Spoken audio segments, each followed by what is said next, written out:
여러분, 지난 1편에서 실손보험 구조가 앞으로 예전과 같지 않을 가능성이 높다. 이 흐름을 정리해 드렸죠. 자, 그 영상 이후에 정말 많은 질문을 받았습니다. 저는 예전에 가입했는데 그대로 유지하면 안 되나요? 갱신은 알겠는데 자동 재가입이라는 건 뭐죠? 5세대 실손이 나오면 저도 자동으로 바뀌나요? 이 질문들의 공통점은 단 하나입니다. 대부분의 소비자들이 재가입 구조 자체를 모르고 있다는 것이죠. 자, 오늘 이 편에서는 지금까지 잘 알려지지 않았던 2013년 이후 가입자의 15년 자동 재가입이 왜 앞으로 실손보험의 핵심 기준이 되는지, 그리고 왜 이 구조를 모르고 있으면 향후 실손보험 전략이 완전히 어긋날 수 있는지 아주 현실적으로 풀어드리도록 하겠습니다. 대부분의 보험은 한 번 가입하면 그 약관이 계속 유지된다. 이렇게 알고 계십니다. 종신보험, 정기보험, 암보험, 약관만 바뀌지 않으면 평생 동일한 구조로 유지되죠. 그런데 실손보험만은 예외입니다. 실손 약관에는 이런 문장이 있습니다. 보험기간은 1년이며 계약은 최대 15년까지 재가입할 수 있다. 이 문장이 의미하는 건 단순합니다. 실손보험은 15년 단위로 새로운 상품으로 자동 전환된다. 소비자가 선택하는 게 아니다. 약관에 따라 자동으로 전환되게 되어 있다. 그리고 이 구조는 2013년 4월 이후 가입한 실손보험에 적용됩니다. 따라서 나는 오래전에 가입했으니까 지금 조건 그대로 갈 거다. 이렇게 생각했다면 실손보험만큼은 그 인식이 완전히 다릅니다.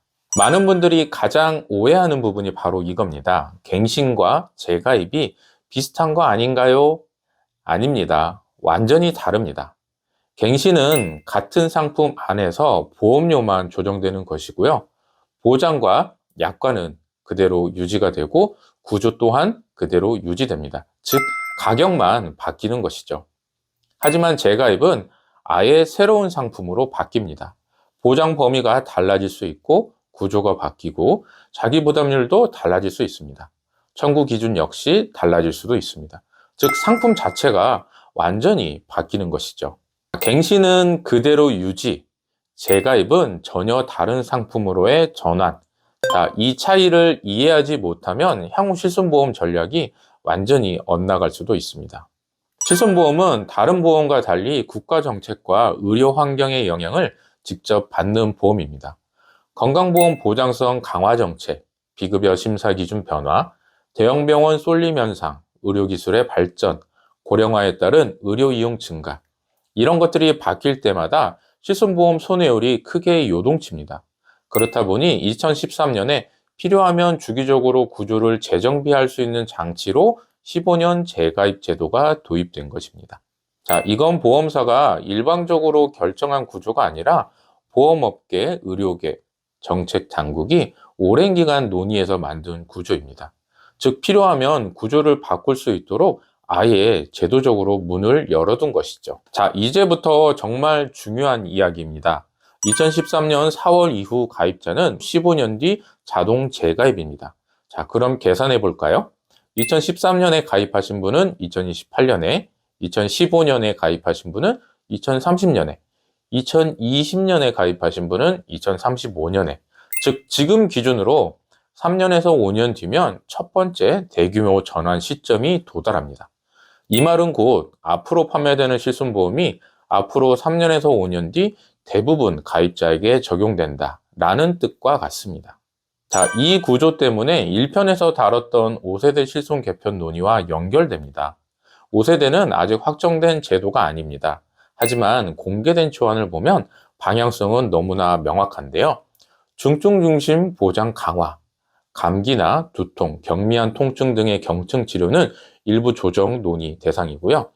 대형병원 이용 시 본인 부담률 조정이 논의되고 있으며 비급여 항목은 의학적 필요성 중심으로 심사 강화 역시 논의 중에 있습니다.